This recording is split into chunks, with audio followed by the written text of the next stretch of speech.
Welcome back. We've been talking about emotional fitness, and I know that this is a great topic. A lot of ladies like this topic. They want to talk about their feelings, and guys not so excited about talking about their feelings, and sometimes that's a stereotype.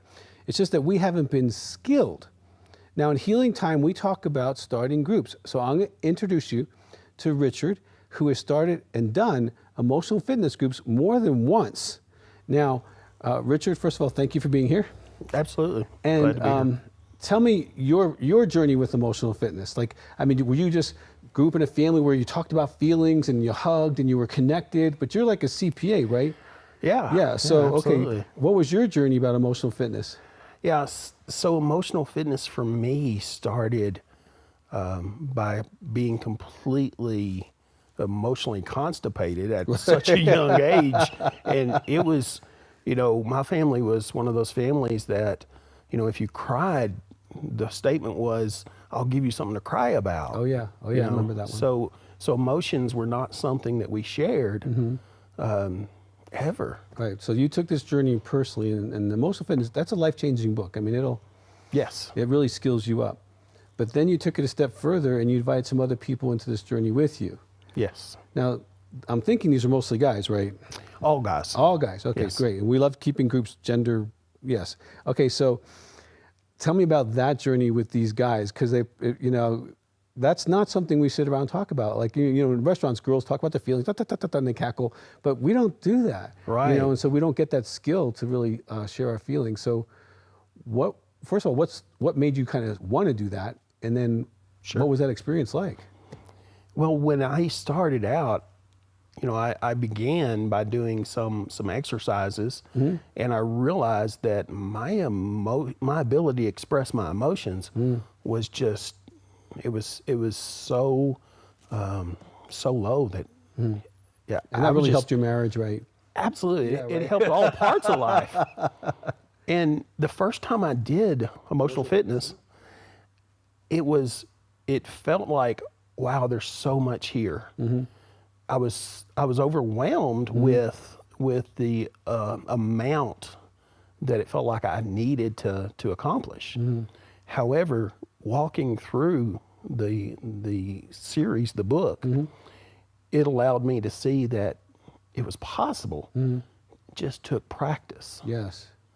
No, it's a workout. We call it emotional fitness because, like, even when of course, I do every book I write, and so when I went through that, I actually feel feelings. And when I was, sometimes it wasn't the negative feelings per se that got me sometimes it's the positive feelings of feeling loved or cherished or wanted. And you're like, oh my gosh, I've never felt that before. Right. And all of a sudden your brain and your body's kind of going like, wow, I'm connecting to this for the first time. Right. And then mastering a feeling where you kind of muscle up and you can expand it, and you can contract it, and you can switch it. Do you remember any experiences where you were able to switch a feeling and that was really important for you to go from this one to this one? Absolutely, yeah. The getting through the workout and muscling those up is so important to give you the ability to do the switch. The switch is really important for me because I was in such a place where a negative emotion would hit me and I would react to it like, and it would take me completely in the wrong direction. And you're not led by the Spirit when your emotions are driving your car. Oh, no. Not at all. No. I mean, you can get in some really funky, there's a lot of I'm sorry's if you let your emotions go the wrong way. Now, what about some of the guys in your group? Do you have a story where, like, a guy had a testimony or something where, like, wow, that really helped me? Oh, all the time. There was not one group that I could pull out one person and say, oh, this person was impacted more than another. Because as long as the person was going through the book, they were having that testimony. Yeah. They were seeing it. Now, And you did several emotional fitness groups. Yes. Like you like this and you did it for a while. Yes, so it's fun. yes. Well, like I said, the first time it felt so difficult for me, and I really wanted to master it, so I did it again. And then I discovered that other men wanted to do it again. Oh, good. Oh, And good. so it was really a process of growth. And the more I was able to feel these emotions, I knew there were more emotions out there, Yeah, amen. and I wanted to have more. Okay, so I want you to talk to the Karen for a minute. You're a CPA, your family didn't teach you any feelings, and just encourage some of the guys. It's possible. Oh, yeah. It's possible. Go Yeah, ahead and talk to them for a absolutely. second. Yeah. So starting off with emotions is so difficult because we have, happy, angry, sad. That's about it. And, I'm not encouraged by my family, my friends. My friends don't even see it in me. It's just something that's tucked away inside of me. But this process of releasing who you're meant to be, it's life-changing. And one of the things that is so impactful is that once you begin to be able to feel that range of emotions, you'll never want to go back because it is such an amazing blessing. Mm-hmm. And you can do it. It really is life-changing. How did it affect your marriage? Wow.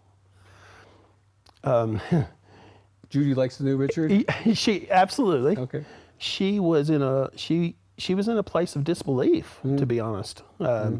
I would share emotions, and in the beginning, I would begin sharing emotions, and she could see the struggle with me to feel what I was saying. Sure. But then, as I began to share emotions regularly, it was a little bit. She was uncertain. Sure. It's like, whoa. Sure. I don't know this person. Right.